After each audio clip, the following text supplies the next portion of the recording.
Okay, तो यहाँ पे हम चार्ट की साइकोलॉजी को समझने की कोशिश करते हैं कि क्या चार्ट कहना चाहता है एंड क्या पॉसिबिलिटी हो सकती है। स्टॉप लॉस किस तरीके से हम लोग देख सकते हैं, कहाँ स्टॉप लॉसेस ज़्यादा क्रिएट होते हैं एंड कहाँ से मोमेंटम आने के चांसेस ज़्यादा बढ़ जाते हैं। तो हम यहाँ से स्टार्ट करते हैं। लाइक एक जोन आपको यहाँ पे दिख रहा होगा, प्रॉपर मार्केट ने एक प्रॉपर जोन बनाया था। मोस्टली लोग वेट करते हैं कि इस जोन के ऊपर ब्रेकआउट मिले तो यहाँ से बाइंग करें, या फिर इसके नीचे ब्रेकडाउन मिले तो यहाँ से एक सेलिंग की अपॉर्चुनिटी मिले। क्या हुआ, मार्केट में अच्छा खासा गैप में मार्केट ओपन होगी। तो यहाँ पे जो ब्रेकआउट के लिए वेट कर रहे थे लोग, उनको तो अपॉर्चुनिटी मिली नहीं एंट्री के लिए, तो उन्होंने एंट्री ली नहीं। और जिनका प्रॉफिट ऑलरेडी दिखने लगा उन्होंने क्या किया, प्रॉफिट बुकिंग करी एंड मार्केट आपको दिख रहा होगा इसी जोन के अराउंड आई। उसके बाद थोड़ा मोमेंटम अपसाइड गया। इसके पीछे रीजन ये होता है सिंपल सा कि अगर आप ही इस जोन के ब्रेकआउट का वेट करते एंड ब्रेकआउट इतनी ऊपर मिलता है कि आपका जितना टारगेट होता, तो आप ऑब्वियस सी बात एंट्री नहीं करते। और उसके बाद मार्केट जब इस लेवल पे आई तो अगर आप एंट्री, एक तो जनरली आप एंट्री अवॉइड कर देते, अदरवाइज आप एंट्री लेते भी तो बहुत रेयर क्वांटिटी से, क्वांटिटी बहुत कम करके। तो आपको दिख रहा होगा उसी हिसाब से बाइंग बहुत ही स्लो आई एंड बहुत कम आई। उसी लेवल के आसपास जाते ही market again profit booking proper आ गई फिर से। देन अगेन इसी जोन के आसपास है, हर बार तो प्रॉपर उस तरीके से बाइंग आएगी नहीं। तो अगर हम इस जोन को बढ़ाएं तो देख सकते हैं मार्केट फिर इसी जोन के अंदर आई एंड यहाँ से मार्केट ने प्रॉपर ब्रेकआउट दिया। तो वो जो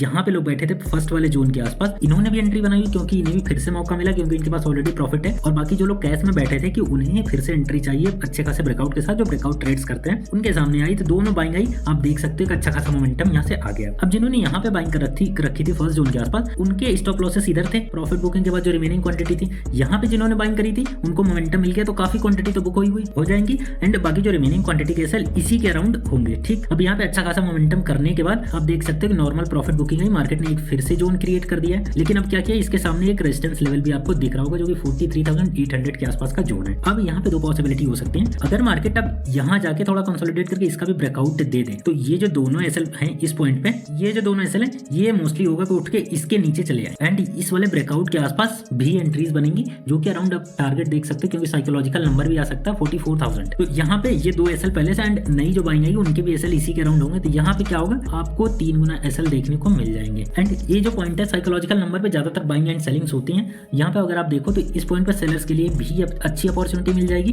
कि अगर वहां यहाँ से मार्केट को सेल करते हैं तो अब यहाँ से आती है थोड़ी पैनिक सेलिंग। देखो सेलिंग मोस्टली पैनिक में होती है क्योंकि जब 3 बार एसएल होंगे, मार्केट अगर डाउन साइड शार्प मूव थोड़ा सा देने लगेगी तो मेजर लोग क्या करेंगे, ये जो 43,800 का जोन अगर यहाँ कंसोलिडेट करके थोड़ा सा मार्केट ने ब्रेकआउट दिया होगा तो सोचेंगे इसी कंसोलिडेशन के नीचे अगर ब्रेकडाउन हो गया तो अपनी क्वांटिटी एग्जिट करने लगेंगे एंड मेजर जो फॉल आने के चांसेस हो जाते हैं। फिर उसके बाद 43,600 के नीचे मार्केट निकलती है तो यहाँ से भी एक शार्प फॉल देखने को मिलेगा, जिसमें अगेन शार्प फॉल यहाँ तक कंटिन्यू हो सकता है जहाँ से बाइंग स्टार्ट हुई। तो देखिए इसी तरीके से माइंडसेट जो होता है बायर एंड सेलर्स का, उसको अगर समझ के आप ट्रेड करोगे तो आपको, चाहे आप स्कैल्पिंग करते हो चाहे डे ट्रेड करो, दोनों में प्रोबेबली आप अच्छे खासे प्रॉफिट जनरेट कर सकते हो अगर आपका सेटअप है उसके अकॉर्डिंग। अब इसमें बात कर लेते हैं कि हमें एसएल हंट कब हो सकता है, तो किस तरीके से हम उसका फायदा उठा सकते हैं। अगर हम देखें तो ये जो जोन बना हुआ है, ठीक है, इसके नीचे हम लोगों ने बात करी अच्छे खासे स्टॉप लॉसेस पड़े हुए हैं एंड ये जो जोन है अगर इसका ब्रेकआउट हुआ एंड 44,000 के आसपास मार्केट जाके अगर सस्टेन करे, यहाँ से अगर सेलिंग का डोमिनेशन आया एंड मार्केट यहाँ पे आके इसका ब्रेकडाउन देती जो कि 43,800 का जोन है, तो यहाँ पे अपने पास अगर कुछ इस तरीके का सेटअप बन जाए, कुछ भी डाउन साइड का सेटअप बन जाए, तो आप वहां से एक शार्प सेल कर सकते हो जिसमें आपको अच्छा खासा मोमेंटम देखने को मिल सकता है। एंड जब इधर से मार्केट अपसाइड जा रही होगी